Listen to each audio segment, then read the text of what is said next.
All right. Good evening, everyone. Welcome to Recovery Unplugged Live. I'm John Spalding from G1NBC Live, and we also have Amy Lee McCorkle in here. What's up, Amy?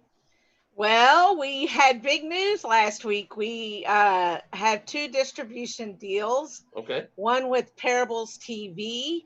It gets us on Roku subscription. Also, they're going to be doing a Roku free app, Fire Stick, Apple TV, and all tablet, iPhone, Android, laptop devices. And so we'll be available. Is that for Letters to Daniel, or is that for all of the Healing Hands Entertainment? That's just for Letters to Daniel. Gotcha. Okay. Boom. Nice job. And who else is with us tonight before we go any further? Del Weston, the founder of AOF Megafest. He is also a screenwriter and director. He's always on this show. And he's my mentor and friend. Right on. Okay, and we also have Tony Acree. He is a publisher, screenwriter, author, award-winning, and a pretty snazzy dancer. So. You mind giving us a little? If I hadn't had 2 glasses of Weller's, yes, I would. At least the man is honest. Shouldn't 2 glasses of Weller's make the dancing a little bit smoother, a little bit if you can stay coordinated, yes, but that's the problem. And of course, we have you, John Spalding of G1NBC, and Conquering Disability. This is a special episode for Conquering with Disabilities Film Festival. Always talk about that. I'll let Del speak to that whenever I'll speak to it right now. Okay. I'm not running. This isn't. Here we go. This is what we Sidney Poitier and Tony Curtis running in the Wild West. This is Del Weston right at you. Well, they got us. Our litmus test was Anthem Fest and the Daisy Fair, and then 2 other events. And we figured as long as they were going on, we could go on too. And it was just announced in the last 2 weeks that both those events were canceled. Mm-hmm. And it was merely because you cannot have 49 people more than in any one gathering. So there would have been no way to have more than 49 people in a theater that holds, I think it's 9 theaters with about 150 seats each. You can only have 45 people there total. Who's that going to serve? So we pushed all the dates back to our 2021 date, where we'll be celebrating both our 20 and 21 season. We're calling it the AOF 20 plus 21. I think that name is catchy and it'll catch on. But that way all the filmmakers and writers and directors can be recognized correctly. There will be winners for both 20 and 21. The winners will just be presented at our 2021 season. I think that sounded pretty smooth. Good stuff. Yes, I think did. So. You said it was your litmus test. Were both of those other festivals that you named local to where AOF was going to be? Is that why? Well, there are 3 different. I went by the math of this. The Anthem Fest is part of a Freedom Fest, which is a huge event that takes place in Vegas every single year. And then the Daisy Fair, I guess there's like 500,000 people that show up every year. It's kind of a freaky show. A lot of girls in bikinis and ripped underwear with tattoos and grease paint. That's the best way I can describe it, with musical entertainment. Amy never invites me to those kind of festivals. I thought I might go for one day. I changed my mind fast. I looked at a couple of those people. I said, this is just not for me. But we looked at them, and if they were going to happen, we could have happened. And even the ones that were that size, so much bigger than us, were forced to postpone their event. And we have to do the same thing. Gotcha. We tried. We figured the summer would be better, but it just wasn't. And that's the way life works. Mm-hmm. I think the important thing is everybody gets their film screened. Mm-hmm. Everybody gets their award, and it's like it's together. It's like just the AOF has a feeling of inclusion and family anyway. And you don't lose your 2020 season. We still give you your 2020 season. We're not taking it away and saying, oh, we'll do it. Some shows, some of the bigger shows that cancel, I know that South by Southwest, man, when they closed down, they kept all the money. They said, if you bought tickets, we're keeping it. You bought ads, we're keeping the money. They didn't return anything. Wow. Nothing. And what we're doing is saying, hey, if you bought an ad from us or you bought tickets to a show, We're going to refund that money within 30 days. Thank you very much. Have a great day. We're not trying to keep anything from anybody. But I think people know how we operate. It's a good thing. Sure. Amy, any other LTD updates before we? Yes, we are also on Prime Video. We're going to be on Prime Video. Nice. All right. That's sexy. Amazon. Yeah. So, and I find out at the end of this week from a distributor if we will have DVD and Netflix and Hulu. That is you. I'll tell you, you really have run a race. You guys are fantastic. You know, I wanted theatrical release, but when coronavirus hit, whenever I had a feeling that we were going to have to probably wait till next summer. I knew you would come up with the solution. I wasn't going to lose my Vegas screening. No, we're not going to do that. No, and that's what I love about AOF.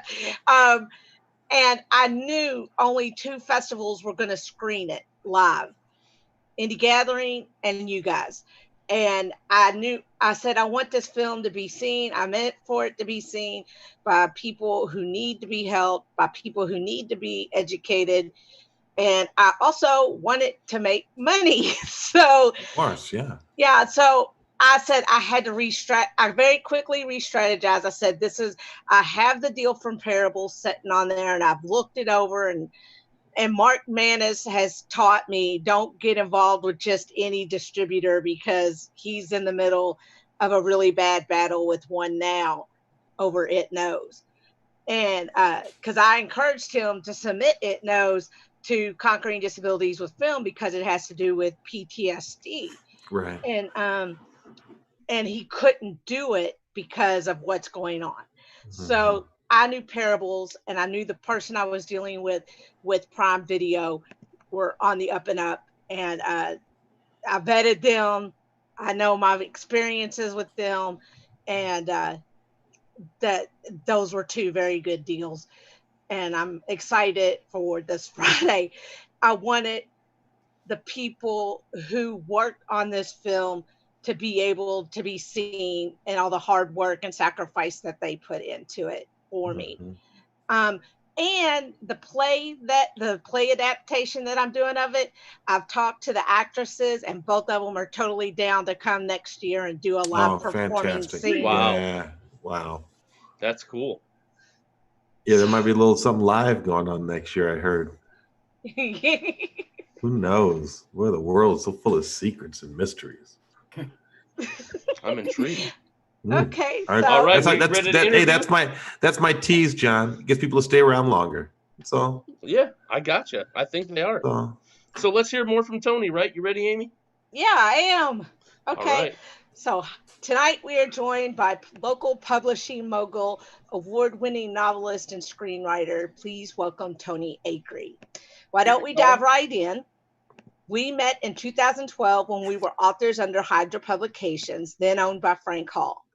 Why don't you tell us a little bit about your journey from author to taking over a publishing house that garnered you a 6-figure offer to buy you out? Well, it's one of the things I really didn't want to do. I got signed originally by Lynn Tincher at Otherworld Publications, and my book was to come out the first week of November. She developed a health issue, and she called me and said, I can release your book in November, but I got to take it down at the end of December because I'm closing my house.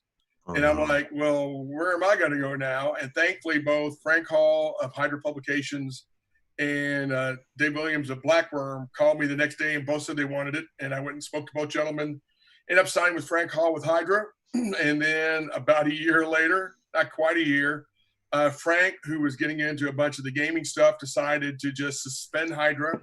He wasn't going to close it completely, but he wasn't going to do any new books. And I tried to convince several other people to buy Hydra. They weren't interested. So I went, well, I need my rights back anyway, because I had early movie interest. So I went to buy my rights back, and I did. And then like everything else I do, once I'm involved, I don't give it a half heart. So we started working. We had a good group of writers. That was another reason to do it is, their series would all just stop. And being a new writer myself, I knew how important that was to people. And so when we started, we had about 25, 30 writers. And as of today, we have close to 170. We've picked up 2 other small press publishing houses. Every year we've made more money than the year before. And and you all are all familiar with this. In the small press publishing world, it's dog eat dog. Right. And they come and they go. And we've been very lucky now. This will be, as of January, it'll be our 7th year that we've had Hydra. How has the COVID situation affected the bottom line and getting books out this year? Harsh. It's very harsh on everybody, mainly for the fact we have a lot of very big shows in the spring that we do, which funds a lot of the rest of the year activities. And, like AOF, the festival, we've had to shut all those down, at least the ones that we're part of are shut down. And we got our own in April. We postponed it to August, hoping that the heat would help dissipate the virus. We've all found out that didn't work. So like you guys, we canceled the fair last week. We're moving it to next year. We're lucky in that we've got some really talented writers, so our bottom line is still manageable. But, I mean, we lose a lot of money by not doing shows. And that means I've got to be even more frugal about how I spend my money, picking the right projects to do and the right writers to back. And, I've been lucky. Only 2 books that I put out have not made money. One spectacularly did not make money. I thought zombies were going to be really big. It was big on TV, and there's a really great cover, and I sold 12 of them. So here's to you zombie books that we don't do anymore. But having said that, working with Amy and, of course, Missy Goodman and all the other fine people that came along with Hydra, I've gotten to meet a lot of really good people, and it's been a fun thing to do. Okay. You have a series of books, the Victor McCain series, that you have spun off with 2 or 3 co-authors, and The Hand of God, which has also been optioned for production. Tell us, what is The Hand of God about, and how did it spawn such a successful small press franchise? Well, I always thought, if you remember the song, The Devil Went Down to Georgia, and of course, Charlie Daniels recently passed away. I love the song, but I always thought Johnny was an idiot. If you know Satan's real, why would you risk your soul for gold? And I thought, what would I risk my soul for? And I thought maybe to save the soul of a loved one. So The Hand of God was born. It's about bounty hunter Victor McCain finds out his only brother, Mikey, has sold his soul to Satan, and Satan gives Victor 24 hours to find a certain girl who has stolen something he wants back, or his brother goes to hell. And it's the classic good versus evil, find the girl, don't turn her over, try to save his brother. And my books, The Hand of God is God's bounty hunter that deals out Old Testament justice. And by the end of the first book, Victor McCain's got to be the new Hand of God. And he goes on, in book number 2, it's Fallen Angels. And then it's book number 3 is How Evil is Too Evil to Be Redeemed. And the 4th book, Revenge, is my shootout at the OK Corral, bring back a lot of the old characters and have a knockdown drag out as a bounty's been taken out on Victor's head. I've just started writing the next book in the series, The Unit. And we're going to be writing a lot more Victor books because I can't make an official announcement yet, but the books are going to be picked up by a streaming service. And once we're having a meeting later this week, and once we get the contract signed, I'm allowed to actually say things more specific. I will, but we're very excited, and my kids' college fund is also very excited. Happy day. Happy day. And and the spinoff, Samantha Tyler is in the first couple of books. She's very popular, and people kept saying, why don't you write a Samantha book? I'm like, well, because I'm a publisher, and I got this series, and I don't have time. So I do have a family. I've got twin girls, and I'm married. And so I hired Rachel Rawlings to co-write the first book. You married twin girls. What did you just say? Well, no, I'm married with twin girls. I have twin girls. Oh, okay. I was starting to like you a lot more. Excuse me. Sorry for that. That's how that goes. It's the bourbon. I take that back. My mistake. But so the next time I needed another book because the Samantha Tyler book did well. And Mary Ellen Quires, one of our writers, she writes the Princess McCann Assassin series. I said, hey, you write great action. And Rachel's got the great plot. Why don't you two write together? And this new book is just really kick-ass. It is fantastic. I know I'm not supposed to brag that outwardly about something that's in my house, but it's that good. It's really that good. And we're going to release it sometime in the next couple of days.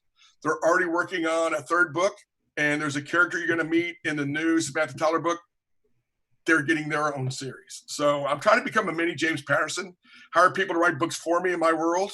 And of course, he makes $80 million a year. I'll be happy, if I can buy dinner a couple times a week. So, that's kind of the goal, feed the family and be done with it. Hey, if it was good enough for Mark Costabi, it could be good enough for you. That's right. Okay. You are also the MC of Imaginarium and sit on the Books and Booze panel there. Not anymore. Retired from Books and Booze. I am retired. So. Okay. Well, what is being the MC of a festival like? Well, it's fun because, I don't do a lot of preparation. I do some, but I like to kind of just ad lib and just go off the cuff because I think that's fresher. And it's funny because the reason why I did it the first year, I wish I could remember the gentleman's name, but Stephen had a very well-known writer who was going to do it. And a couple of days before the festival, this writer's wife had a heart attack.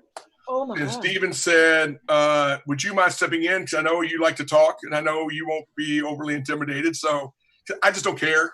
I just like to have a good time. And so Stephen and Holly were thankful enough and thought I did a well enough job. They've been inviting me back every year since. So the big thing is just trying to keep things moving and, keep it light and keep it fast. When we do the award presentations, there's not a whole lot of, extracurricular stuff. It's pretty much, hey, you won. Come get your prize. Now get the hell off stage. Please keep going. So, okay. So did you just say that you don't care, you just like to have a good time? I do. Because that's the same line my third ex-wife used against me at the custody hearing for our cat. And the judge says, why shouldn't he have the cat? And she screams, he don't care. He just want to have a good time. And the funny thing was, she wasn't, international. She was American, but she had an accent. I don't know how that came out, but wow. Well, if I'm a judge, I'm giving you the cat because the cat doesn't want to be bored. I just didn't want the cat to be eaten. Excuse me. Let's move on, please. Come on. But no, I think the problem with a lot of people is I mean this goes to the mental health aspect too. A lot of people worried about how they're viewed. I'm very comfortable with who I am. And so I would prefer to have a good time. If you like it, great. If you don't like it, great. It is what it is. And we all do the best we can and we keep moving forward with it. And I came to that realization a long time ago that you can't please everyone and you got to make yourself happy. And as long as you do what's right and do the best you can, then that's so be it. Okay. So as I was saying, Rebecca McCullough is, you discovered her at the 2014 Imaginarium where 4 publishers were vying for her next book. And she had self-published Gears of Golgotha. Can you tell what your experience with Rebecca that year was like? Well, what's funny is I was doing a lot of stuff. That was the first year, maybe. I was the MC, maybe. Maybe was that the second year? I can't remember. First year. And I'm already so busy. And people kept saying, have you met this Rebecca McCullough girl? And I'm like, no, should I? And it went, she's got a great book. She's going to pitch it to publishers. You need to go sign this young lady. And I went and read the first 3 chapters, met with her over lunch, and really liked it. And she wanted to go ahead and sign with us. And I said, do me a favor, sleep on it. You've got some really good offers. I don't want it to be spontaneous. I don't want it to be spur of the moment. I want you to go home and sleep on it, think about it. And if you want to sign with us in the morning, we'll sign. But that way you'll know this is what you really want to do and won't have signers regret, because we've all seen that as well too. You were just talking about the guy that's got a distribution deal that he's fighting on. So you don't want to go with the first guy or gal that you see. You want to talk to several different people and get a good perspective. And when she signed, and it became that year was our best-selling book, other than what my books and Bill Knoll's books.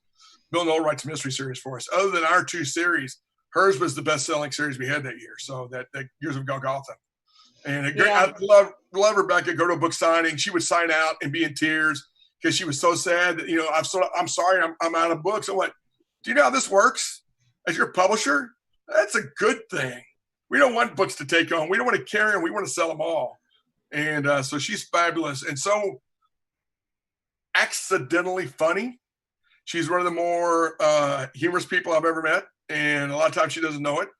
But she's just a wonderful writer, and she'll get that next book finished. So Yeah. Yeah. Okay.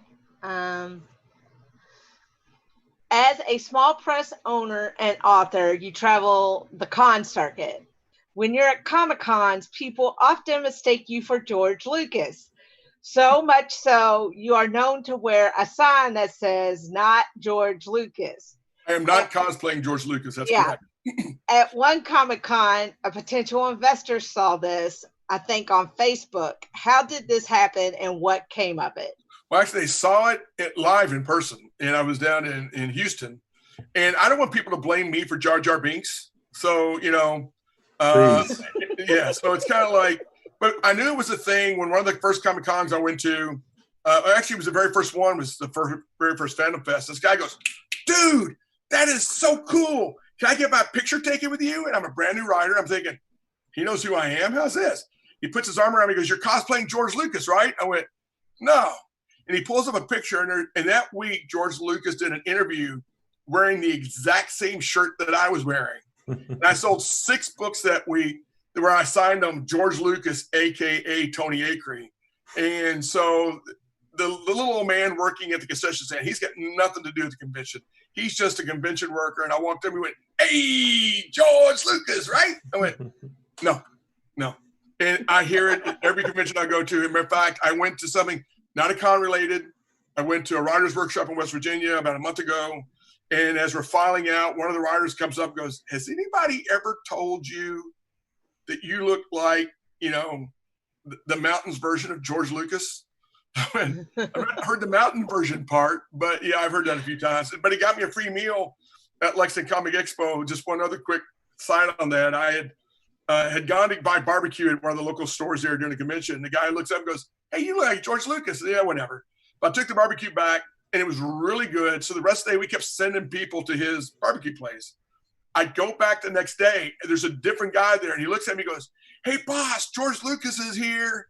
And he came back and said, "You sent me so much business. Your food is free today."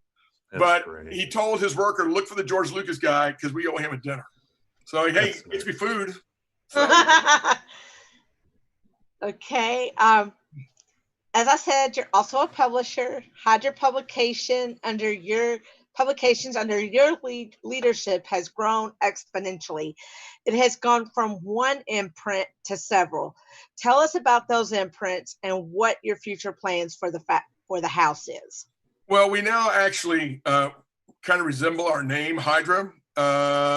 I kept turning down. We published primarily sci-fi, fantasy, and horror. That's our main. And we did a little mystery stuff, but that was our main for Hydra. That's what we mainly did. And I kept turning down these really good books that were nonfiction or poetry or romance. And I finally decided, why am I doing that? So we have Enigma House. And this is also from a marketing standpoint. So if you watch this, you need to do extra marketing. We also have people coming to look for horror novels, but having to wade through mystery novels. They're looking for fantasy novels and weeding through sci-fi. So we started Enigma House Press, which is our mystery imprint. Stardust Romance, which is fairly, explanatory. We've got 2 nonfiction imprints. Talisman House Press, which is esoteric nonfiction. Did aliens land in Kentucky? We've got Erudite Press, which is where Letters to Daniel is. That's our standard biography, entertainment stuff. We've got Twin Sisters Press, which is our children's imprint, named obviously for my twin girls. We've got Arterial Poetry, where we signed former Kentucky Poet Laureate and 3-time Pulitzer nominee Lee Pennington, which was a huge signing for us. And we've got Derrick House Publishing, which is our faith-based publishing. So we've been lucky over the last few years to sign Richard Knack, who's a New York Times, USA Today legit best-selling fantasy writer. Arlen Andrews, who's a Hugo Award nominee in sci-fi. Of course, I just mentioned Lee Pennington. He's been nominated for 3 Pulitzers. And so as our house has grown, our visibility has grown, and it's helped to bring other people of a larger caliber into the publishing house. And the great thing about new writers, when people come to look at Lee's poetry books, they see the new poets. When they come to see Richard Knack's fantasy novels, they see Stuart Thaman's and Michael Liguori's and Dylan Haig's books. So it's allowed us to target market genres better when we do Facebook ads and that kind of stuff. But and they're making money. So it's funny. I did the poetry imprint simply as a vanity project. I started as a poet. I didn't care if it made money. And the first poetry book, we released a special edition of one poet's books. it sold out and paid for itself in a week. So it turned a profit immediately. And I'm like, I kind of like this. So, because again, as Amy mentioned earlier, we're not a charity. We're in this to make money. We want to do what we love, but it's also, it helps if we can keep the lights on and the phone paid and, and the dogs fed. So, Okay, so Del, before I go on to the next set of questions, do you have anything you would like to ask Tony? No, I love what I'm hearing. I think you should just let it go. Okay. And I love the spontaneous nature of the questions. You really got that down, sweetheart. Okay. Okay, well, before I move on to the next set of questions, I want to ask you about your newest book, Tell Me More, which is a humor book and is also a finalist for an Imagine in the same category as my Something to Believe in. But nothing personal, Amy. I know, but it's a totally different book. I think that's what's so cool about it. Well, it's funny because I do this as a writing improv thing. I get contacted by scammers, and I always accept the invitation. And then I start out telling them I need money because it always starts out with them saying, have you heard about the new grant from the USGSCXTA? And I went, no, tell me more. And then the next line is, thank God you contacted me. I'm so desperate for money. The moment you say that, you can say about anything you want. So as the conversation goes on, I make it stranger and stranger. I've been a pet rock farmer who lived in a tent. I've been a former mafia hitman on the run. I've been a broke down cowboy who opened up a mental health facility for rodeo clowns and magicians. And the only two people that are actually there are him and his doctor who checked himself in. So I started doing these things as fun as writing improv. And one night I got a call from one of my friends whose husband is in one of the law enforcement agencies. Had moved up to being a supervisor. And she called me, she's in tears. And she said, I want to tell you what happened tonight, because her husband had been under so much stress. He wasn't sleeping. He wasn't eating. And when she came home that day, he's sitting in the kitchen, doubled over laughing, tears streaming down his face. She thought he had a nervous breakdown. She's like, honey, is everything okay? He goes, have you read the scammer post by Acree? Have you seen this? She says, yeah, he does it all the time. So they scan through my feed looking for the other times I do this. And she says, you need to write a book. So earlier, I guess the middle part of last year, I decided to combine my conversations with scammers, clerks, store clerks, and my children into one book. And we released it as, Tell Me More. And my conversations with scammers, kids, and clerks. But so that's how it came about. And of course, because of the pandemic, we haven't had a book launch yet, because the book came out in March, and we had a big launch planned. And of course, that got canceled. Well, we'll do it at the fair in August. We're not doing it at the fair in August. So sometime next year, we'll do a good official book launch for it. But it's very different from what I normally write, obviously. But you all are both, I'm going to out you. I'm just looking because I know you're probably really young, but you're probably old enough to remember Irma Bombeck. Yeah. And one of my all-time favorite books is If Life's a Bowl of Cherries, What Am I Doing in the Pits? And this was my Irma Bombeck book. So it was a way for me to tell stories that happen in my everyday life. And particularly all the conversations with my kids are pretty funny too. So most people have these conversations. I just remember them. So. Okay. Well, Tony, as far as being in competition with you, if I have to lose to somebody, I wouldn't mind losing to you, because Amy, I know I've read those. There's no competition. You're going to blow me away. I'm already used to it. In my next book, will Tell Me More. Why did Amy McCorkle kick my ass? So, that's going to be book number 2. Let me tell you why Amy McCorkle kicked my ass. That's what it's going to be. So now I'm going to move on to the next line of questions, and we're going to pivot to mental health. Okay. Have you ever been directly or indirectly affected by mental illness? Abso-friggin-lutely. And my family, at the time, I didn't realize my grandmother was suffering from manic depression. And because, we didn't really know what that was in the 1970s. And as we got older, my brother has dealt with depression. My grandmother on my father's side did. My grandfather on my mom's side did. My grandfather committed suicide at the age of 53. After my grandmother passed away, he was severely depressed. My brother, it took him, he's now in his 40s, and it took him close to the age of 40 to be able to get his life lined out enough to where he could live it successfully. So having seen it, it's bad enough our family deals with alcoholism, which is his own form of disease. And just so you know, even though I joke about drinking bourbon, I actually have to drink 2 ounces of bourbon before bed every night for my cholesterol levels. So it's either that or medication. So I was a non-drinker until about 2 years ago when I started drinking bourbon for my cholesterol levels. And I lowered my cholesterol levels from 158 to 132 drinking bourbon. But having said that, the reason why I didn't do that, I had a doctor recommend that 20 years ago, 30 years ago, actually, I guess. And I told her, I said, if you knew my family history of alcoholism, you wouldn't be recommending that I drink bourbon. But in my family, having seen what depression has done, I mean, we've had so many family incidents because of it. I don't want to get into too much detail because it's her personal story, but it affects us in the fact that, you know, you struggle when a family member can't stay on their meds, won't stay on their meds, and then they fall off the wagon, and you got to get them back straightened out. It is very tough, and I now understand a lot more about my maternal grandmother because of that. But there's no doubt, I think it runs in our family as an inherited trait, and so. Okay. How do you think the publishing industry handles those with serious mental health conditions? I don't think they do well at all, personally. The problem you got to have is it's like dealing, I won't mention the writer's name, but you've got to be a lot more understanding. You've got to, like deadlines. Deadlines come here or there, you know, and you have to keep that under consideration. And also dealing with people. We've had contract workers that we've hired that have dealt with mental illness, and I've had cover artists just disappear. They won't return phone calls, they won't return emails, and not because we pay instantly. When I get a bill from a vendor, either it be a cover artist or an editor, we pay them by PayPal. It pops up on my phone. You owe so many money. I hit a button and I pay them. So in most cases, you're paid for your work within 30 to 60 seconds of me receiving the bill. And so in these cases, it wasn't the fact that they couldn't do the work, they weren't paid. They just were having mental issues and depression. And they would miss a deadline and think, well, he hates me now because I didn't make my deadline. So what am I going to do? And we had an illustrator who was absolutely fabulous that did a first book for us, but missed a deadline by almost 6 months.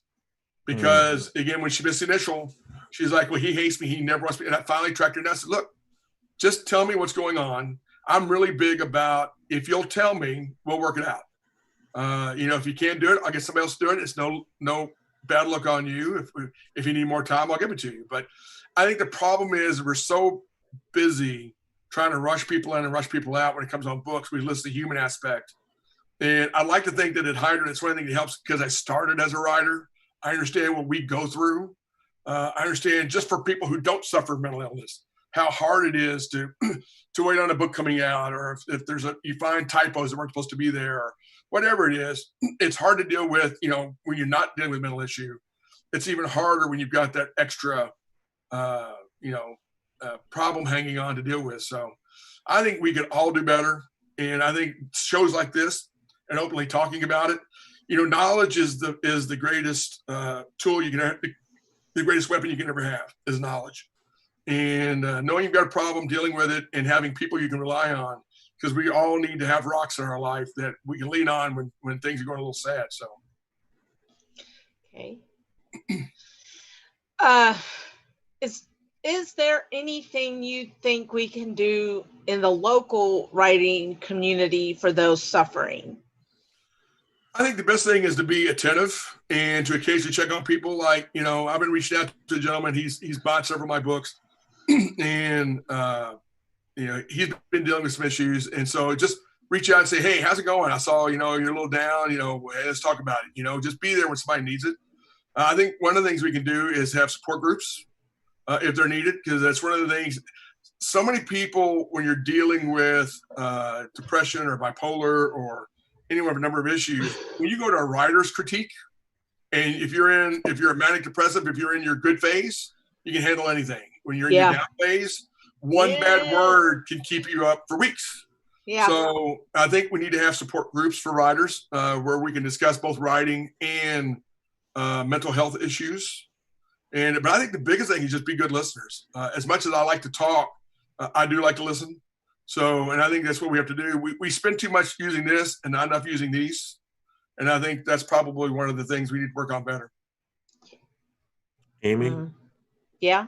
You should know that 3 years ago, I won the World Champion Listener Award for the greater region of Henderson, Jacksontown, Florida.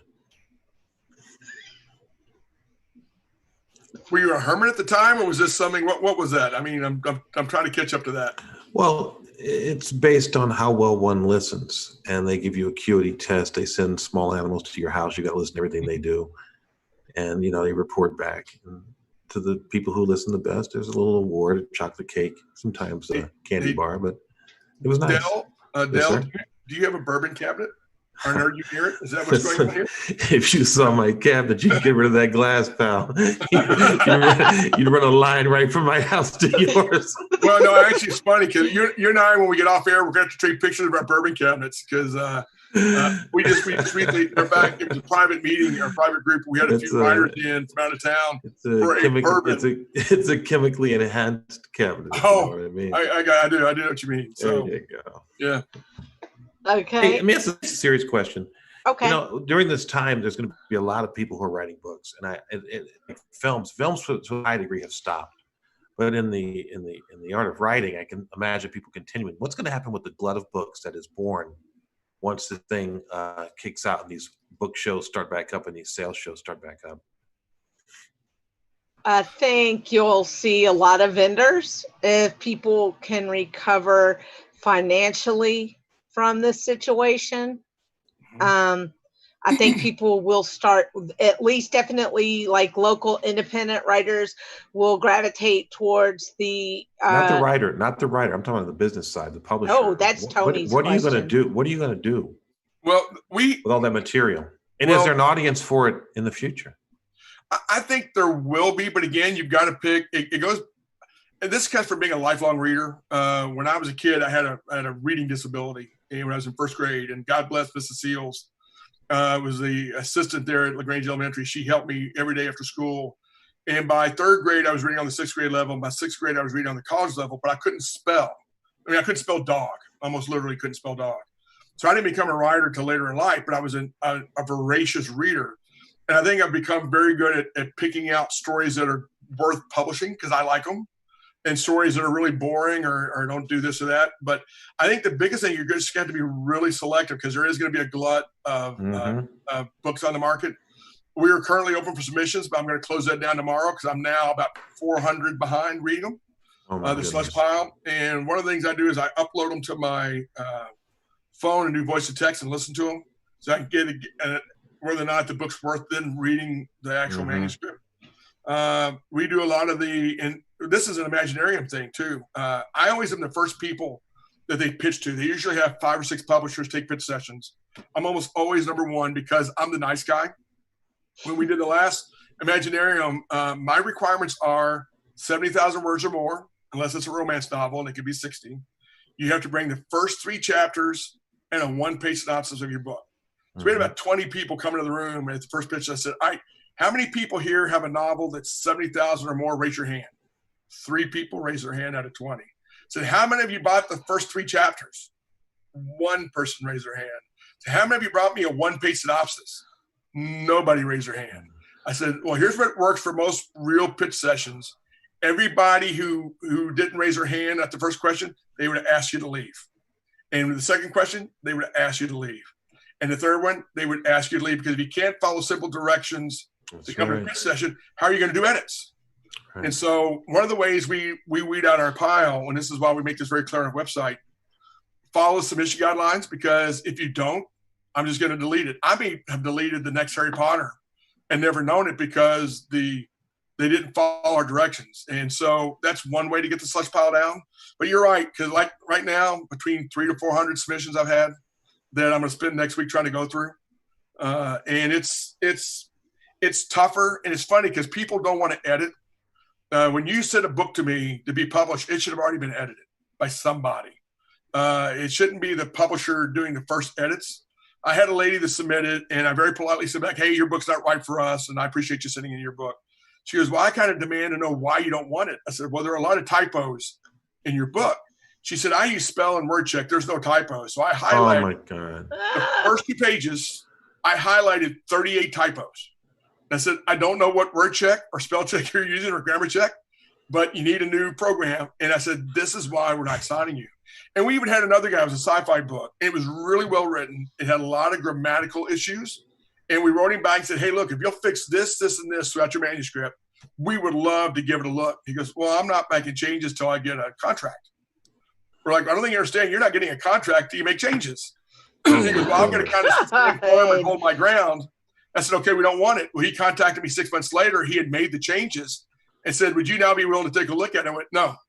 Because you showed me how you're going to be to deal with in the process of books. Yeah. Because this is a partnership. The one thing I know about Amy, she'll do book signings. She'll go to conventions. She'll promote her screenplays. And if you won't do book signings or do the social networking, because we have to partnership together, it's a team. Small press is a team ball game. It's not just me. It's not just the writer. We have to work together. And we had another gentleman. The book had been edited. It was fantastic. It was stellar. But he had no social networking presence. So when I actually called him on the telephone and said, look, I love your book. I want to offer you, but you don't have a blog. You don't have a Twitter feed. You don't have a Facebook thing. He goes, oh, I can't do social networking. I'm like, well, I don't need you to post a lot. I just need you to post like once a week, something on each one so Google finds you in their search index. He goes, no, I can't. I will never have a blog. I will never have a Facebook page. And I'm like, well, I can't sign you. I just can't. How am I going to promote you if people can't find you? Absolutely. You know, because as your point, there's literally millions upon millions of books coming out. And if you can't find some way to raise the top of your tree above the forest, no one's going to see it. Yeah, you got a problem. You do. And a lot of people have a problem. Okay.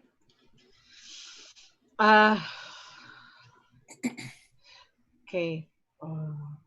What do you think as a publisher that you do helps smash stigma or to help those struggling to meet simple things like deadlines?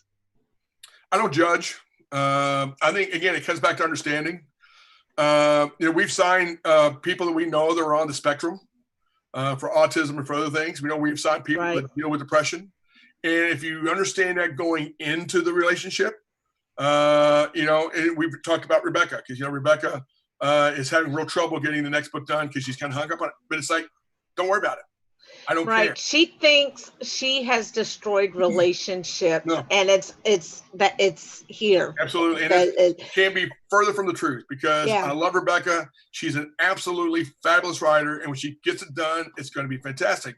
But knowing that, I don't push her because I don't have to, because I'm going to get her there gradually. And I think that's why I have to meet you first. We had another publishing house that had gone under, and one of their best-selling writers, who was a real jerk. I was on a panel with him earlier in the day, and he basically called a couple of fans in the audience idiots. And later that day, he came to my table and said, hey, I'm sure you've heard my publisher went under. I'd like to sign with Hydra. And I said, I don't really think you're a good fit. He goes, well, I want you to tell me why not. I'm like, well, I just don't think you are. He goes, I'm not leaving this table till you tell me why you won't sign me. I went, okay, you're a jerk. Is that the word I used? I said, I cannot imagine spending a weekend with you sitting at my table as a representative of my company for the whole weekend. It's like, I mentioned the panel today, he called somebody an idiot. He goes, well, they were idiots. It's irrelevant. They're shoppers. They're customers. And what they're going to say is, don't ever buy that guy's book because he's a jerk. I said, I can't sign you because I don't want to spend time with you. And he's like, well, whatever, and turn around and walk away. So getting to know people, I had gotten to know that individual well enough to know I did not want to spend time with him. I try to be polite, but sometimes you can't get away with it. Yeah. But it goes on the reverse side, though. When you meet really good people that may have a disability, whether it be physical, whether it be mental, it doesn't make any difference. When they're really good and really talented, you work it out and you get it done. So. Yeah. Okay. Finally, have you ever been in a position where you saw someone in distress with a mental health issue, and what did you do to help them? At conventions, I see it often, and particularly I try to intervene if someone, because a lot of the problem when you're either dealing with a mental illness or you've got a physical disability is being bullied at cons. And we even went through, and I do this voting with my wallet too. We had a convention where one of our writers was sexually harassed by another convention's representative. They were going from table to table, hey, come to our con. And they sexually harassed one of our writers. And I immediately sought out the table. And it was a con we had gone to every year. We haven't been back since. And I made it very clear to the people involved why. And the new management came in years later, and he came in and said, well, we would really like to have you come back. I went, no, I don't know that I've heard anything's any different, and we will never attend your convention for that reason. So I think you have to speak up when you see somebody in distress. A lot of times people don't know what to do, but at least come up and talk to them. Say, hey, what's wrong? You know, can I help you? What do you need? So many people are afraid to get involved. So many people are afraid, you know, what's going to happen if I try to help this person. I actually overheard someone say, yeah, but this is an all-day thing. If I try to help, I'm involved all day. Well, if you save somebody's life, what's that out of your day? I mean, you know, that kind of stuff. So I think seeing and taking action, which I've done on several occasions, you just have to be a friend to be it. Again, as you talk about getting the best listener award from Little Furry Animals, you have to be a really good listener. No. They were just judges. It was like anything animate, humans and animal, whatever, anything that insects. I hear it all. So they were judges. They weren't the ultimate. Just so you know, that's a skill. It's a skill. I gotta say it. But that would be it, Amy. I think people have to be willing to get involved and step up and do something. And as you know, I'm not bashful. Both on the one side, I'm also not bashful on the being insistent side. When I think there's something that's going on that's wrong, I have no problems, saying something about it and let the chips fall where they may. Okay, so now we're going to have a little bit of fun. Why don't you tell... I've been having fun already. Yeah. Why don't you tell everybody about your character, AARP Batman? Well, we go to a lot of these conventions. We were at Wizard World in Indiana several years ago. And one of the writers at the table said, why don't you dress up like one of these people? I'm like, what would I be? AARP Batman? I'm slightly a little bit overweight. I'm working on that. I'm trying to become less than I am, but I'm not exactly, I don't fit into a Spidey suit. And for Imaginarium that first year, they're like, well, we're going to need you to MC the costume contest. So I didn't tell anybody. I didn't announce anybody what I was going to do. I went out and bought a Batman costume. And basically what I wore, Del, is I wore dress socks, shorts, the top half of the Batman suit, bent over with a cane, and walked through the place, stay the hell off my lawn, that kind of stuff. And AARP Batman was born. And when we did the contest, I got interviewed for it, and I wasn't supposed to be in it. I'm helping MC it later. And when we came out to the dance floor, the announcement went, second place, costume contest, AARP Batman. I'm like, what the hell? And then people loved it. So I had my picture taken more as AARP Batman than as me, or even as George Lucas for that matter. So the next year I came back as a celebrity judge, and it was funny because particularly the kids division, I'd go, okay, who's the greatest superhero of all time? This girl goes, Wonder Woman. I go, no, it's Batman. And this kid comes up, and I've seen me do this several times. And he goes, I said, all right, who's the greatest superhero of all time? And he goes, Batman? No, I'm Batman. So it kind of grew into its own thing. So it's kind of sad that there won't be any costume contests this year for Imaginarium. But I don't know that AARP Batman is retired, but he may be because he's been a celebrity. He's on hiatus. That's all. He's just on hiatus. He's out with Catwoman somewhere trying to cash their Social Security checks.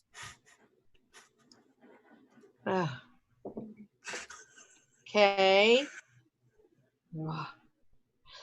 Okay. If your life were a movie, what would the title be? Well, it would probably be Groundhog Day. No, if it's a previous movie. Actually, and I hate to steal this from another movie, but I mean this sincerely. It's a Wonderful Life, because the life I have is not the life I planned. I was going to go to college, graduate. I was majoring in physics. I was going to work at JPL. And that's how my life was going to go. And then about a month before school started in 1981, Reagan/Phil, great ad program, I lost my scholarship. My parents went through a divorce. My mom couldn't pay for my college. My dad would not pay for my college. I had to go to work, and I went to work at the post office. I went back and got 2 degrees in my 30s just because I deserved to be a college graduate. But, I've got a beautiful wife. I've got great kids, and I've got a career that I love. They're going to put me in the grave doing that. Robert B. Parker is one of my favorite writers. He does the Spencer novels and the Jesse Stone novels. He died over his keyboard. That's the way I want to go out. So I get to die doing what I love to do. And so I think if I had to pick one, even though it's already been taken, it would be called It's a Wonderful Life. Okay. Now, if you could cast anyone to be you in that movie, who would it be? George Lucas.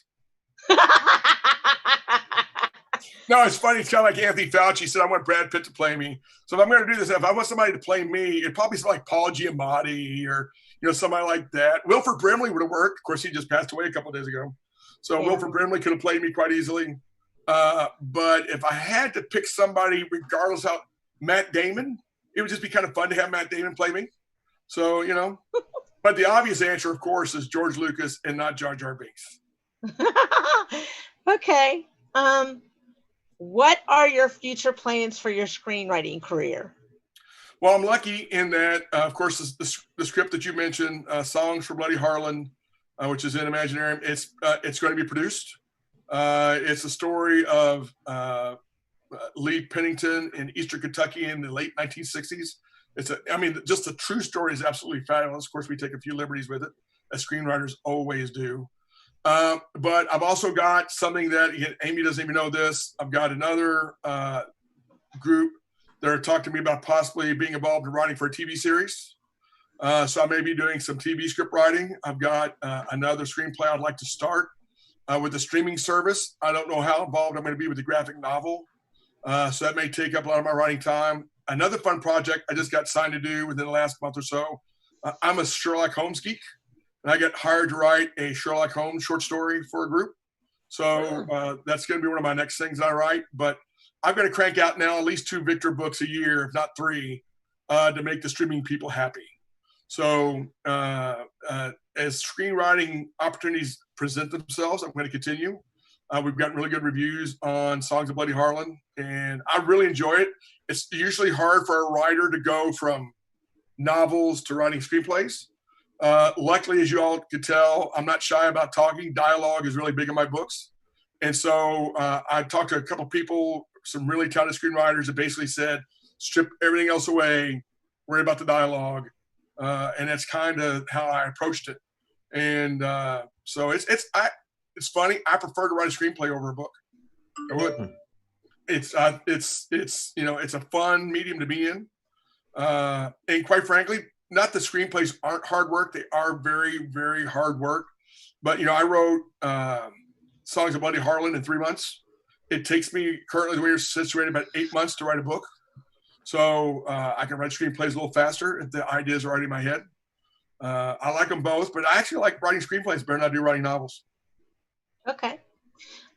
What are your future plans for Hydra Publications? Bigger and better, baby. So, well, the great thing is like the streaming service that we're coming in, because I'm making so many contacts, they're looking at as many as 8 of our books for streaming TV series. So, and as I make other contacts, like the people who are doing Songs of Bloody Harlan, we're trying to be a little bit more selective. We're looking for books that we can turn into screenplays. So I'd rather sign people who have, and that's when, one of the things I think has worked out best, when Otherworld signed me back in the very beginning, they said, we're going to sign this because it's like a movie. Said, this reads like a movie. And the very first people who were interested in my books said, that was the comment they made, said, we don't have to adapt it. It's already a movie. We just have to pretty much all write every scene and we're done. So we're kind of looking at those kind of books, particularly for the main Hydra imprint, horror and mysteries and thrillers and a little sci-fi that we can then turn into screenplays. So diversification, and that's one of the things that's helped us survive the pandemic, is because we had diversified into other genres. When the con stopped, it didn't just absolutely kill us. So different revenue streams. We want to get into doing podcasts, when we find the time. So it's just a matter of just keeping busy. And you all just froze. And finally, what advice do you have for creatives trying to make it and are struggling with mental health crises? I think probably is, and this sounds very cliched, you cannot ever give up. You're a perfect example of this. You got to keep at it. You got to keep working at it. Know the problems you have and have plans to deal with when you're dealing, whether it be depression or if you've got a physical disability, and you have issues with writing. Like for me, I suffered a major concussion. I don't know if you remember this, Amy, about at the end of 2016, I slammed my head into a cabinet. And for 6 months, I couldn't write at all. Every time I tried to be creative, I got a migraine. And then once the migraine stopped, I typed 70 words a minute with no errors. So finally I'm typing, I've got no migraine. I'm like, sweet. And I go to town and I look up and 7 out of every 10 words are misspelled because I'd go to hit a V for Victor and hit a C. I would go to hit an I and hit an L. And so I found a way around that by getting a microphone like what Dell's using and doing voice to text. So for almost 6 months, that's how I wrote everything. Emails, whether it be helping the kids do homework or writing on a novel, I did voice to text. I found a way to adapt to my situation. I didn't let it defeat me. I just had to figure out how to get around it. And I think when you're dealing with mental health issues, you've got to know what your limitations are. And if you go too long and it tires you out and then it causes issues, well, write in shorter bursts and do it over more days. If you find that you're writing so much, but you're ignoring your medication, set reminders on your phone. Because I know somebody says, I just keep forgetting to take it. I'm like, well, you've got one of these. Put a reminder in your calendar that says every Tuesday night at 9 p.m. I got to take my meds, or however you take them. And I think that's the thing, is to know your limitations and figure out ways around making your disability a part of your writing and creative life. So. Okay. So John, are you there? John. I'm here. Hey, John. Do you have any Amy, questions? you have to give me more than a second. Right? You have to give me a minute. No, I don't. I mean, what a fantastic interview. I think, Del, what's the name of your new podcast? Interius. You need to Del have Weston. Tony on, or you guys need to partner up. You guys are like listen, in I'm two different reaching realms, out. but the same let me people. tell you It's something. fantastic. Tony's going to get a call from me in a couple of days. He'll be very excited. Trust me. Well, as you can tell, I'm so shy. I would really enjoy the evening, Del. I'd be happy to be involved in anything that you all would like me to take part in. So and vice versa, so young man. I have a question, and Amy can attest to this. I'm terrible with identifying famous people, Tony. So I understand that you've said that people look, or that people think you look like George Lucas. Has anyone told you that you ever sound like anyone? And or Amy or Del, who does he sound like that I can't place because I'm terrible with identifying famous people? Richard Milhouse Nixon. I'm not a crook. No, not a chance. No, not him. Not him. No. It's like it's funny because I went to an Elvis cruise, and my birthday's the same day as Elvis. He's a little older than I am, and it was great. They served teddy bear claws and peanut butter and nanner sandwiches. It was this really elegant dinner boat, and they had 3 Elvis impersonators. But before it started, they asked for somebody who sounds like Elvis but doesn't sing. That doesn't actually sing. So you went, "Oh, hey baby," that guy. But I started to sing "Love Me Tender," but I couldn't remember the words. Love me tender. He did, and it's when they did the vote for the Elvises out of the 3 regular guys, that whole boat said, "We want Elvis number 4. Elvis number 4." So when I don't have my bourbon throat, I can pull off an Elvis. But so, John, did you have somebody in mind? You asked that question like it reminded you of somebody. That's my problem, and that's why I said Amy can attest to this. I don't know famous people. He does have. I have it in my brain, but I can't see the guy, and I don't know who it is. So it's gonna happen, and I'm gonna call you or text you or. Please do. I'd love to hear it. And I'm like, listen, this is who you sound like. One thing, I do not sound like George Lucas. That much I can guarantee.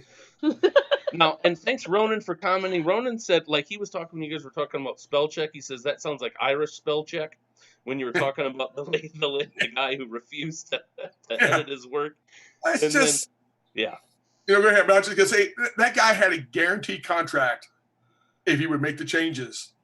And Oh my God. That was crazy. So, but you said there was another But comment? that happens a lot. Tony will tell you that happens a lot. Yep. Yeah, his other comment was mine says drink wine, and he just posted that. So I don't know if that's his motto or if that's the movie title that it would be called. I actually think I look more like Ernest Hemingway than I do George Lucas. So I heard Hemingway wrote better drunk. So one night I took a bottle of Irish whiskey, which is evidently something he liked. I went down to my office in the basement. I had 4 doubles in the span of about 15 minutes and then wrote the entire night. On a good writing night, I get about between 1,500 and 2,000 words done. So the next day I go back to check what I wrote. I wrote 1,500 words almost exactly. Now, I guess the good thing is it wasn't any worse, but the bad thing was it wasn't any better. So I'm like, if I have 4 doubles and can't improve my writing and don't get any worse, what's that say about my writing? It was the other, as I mentioned earlier, I'm a terrible speller. My spelling was probably 50% better. I think because I was concentrating so hard on getting the words right. So yeah, I wrote like Ernest Hemingway, but it didn't help me. Yeah, my wife is way smarter than me, but she can't spell worth shit. No, I can't even spell shit. So, Crazy. How do you really feel, John? Amy, we talked about disabilities yesterday. I should have actually mentioned that. One of the things that I do, I give talks to grade schools, high schools, and colleges because I had the reading disability when I was a kid. And the first thing I tell the grade schoolers is, I say, raise your hand if you think you got to be a good speller to be a good writer. Of course, all the hands go up. And I went, I can't spell cat, and I've got 4 best-selling novels, and I got a movie deal, right? So I try to let the kids know that having a disability, in my case, it was processing written word. I would read, I'm proud to call you my friend. And you say, well, what did you just read? I couldn't tell you. There was no retention. That's the thing that Mrs. Seals fixed. But that's a perfect example of dealing with this disability and learning to get around it. But I didn't become published in my 40s because I was scared for people to see my writing because of the spelling. Mm-hmm. So, I tell people that's why they created the word editor and proofreader. If you got a good story, there's people that will make it better and make it pretty. Just get your story down on paper. So tip of the cap for Mrs. Seals, eh? Oh, how come nobody gave credit to the nuns who used to beat the fuck out of me? Excuse my language. It was about retention. It was about me not pissing on myself. And I'll tell you, the beating they gave me. Did you get the ruler or did you get? Not only did I. Well, it was a bunch of things, but the cool thing was my SAT scores jumped like wow. So it depends on who needs what, I guess. Yeah, I guess. If I would have been, I think I'd be smarter if I would have been raised or taught by nuns as well. I need external motivation. Well, look at Jackie Chan. He was a circus performer, basically a little monkey. Without the beatings he got on a regular basis, you don't have Jackie Chan. Yeah. Just another guy selling peanuts on the side of the road. Ronan says they made you good looking, Del. Well, let me tell you something about Roman. He's a very, very kind man. How you like that? Great show, everyone. What's up next, Amy? What's up next? Well, there's 2 things. There's the Recovery Unplugged television pilot, Indiegogo, going on right now. We've gotten halfway to our $3,000 goal. Any donations? Just go look under it. I'll put the link on this show in the comment section. And hey, put the link on my page too. Okay. And there was something. I mean, how can you keep it straight with what a great show this was? This was a great show. I knew it would be. I said, I'm going to have Del Weston and Tony Acree on the show, Missy. And she said, oh, Lord. There were a couple times where you would, like, they would comment and you would just be like, oh, God. Let me just ask my next question. I let them talk because they're good interviews. They're great interviews. Well, you are amazing. We don't care. So I want to do so when you do your book launch for Tell Me More, Tony, I want to have you come back on and like either have like some excerpts that people read live. Sure. Yeah. So sure. So well, definitely hilarious. If you have time, I'll give you just one real short. Like my daughters, they were on their phones a lot. We went out to eat a tumbleweed and said, "Can we not be on our phones?" and we were trying to sign Richard Knack, the New York Times bestselling fantasy writer. And just when we sat down, the phone beeped with the email telling me whether or not he was going to sign his contract. So I picked my phone up and read it, and Lauren's like, really? He says, what are you looking at? I said, well, the Chinese have figured out the answer to the question that keeps you up at night. And he went, what question? I said, which came first, the chicken or the egg, right? And he went, did they keep you up? And they both went, no. So I read the email, put the phone down, and Katie's like, well, like, I don't know, I don't read Chinese. And Lauren looks at her sister and goes, and yet he still got married, right? You know, so there's a lot of things like that. Oh, man. His kids are great. I've sat next to them during conventions. They are great. Little mini-me's. All right. Well, let's end this stream. We don't have to end the Zoom call, but we'll end the stream. Bye, everyone. Okay. We'll see you soon. Bye, guys. Yes. See you.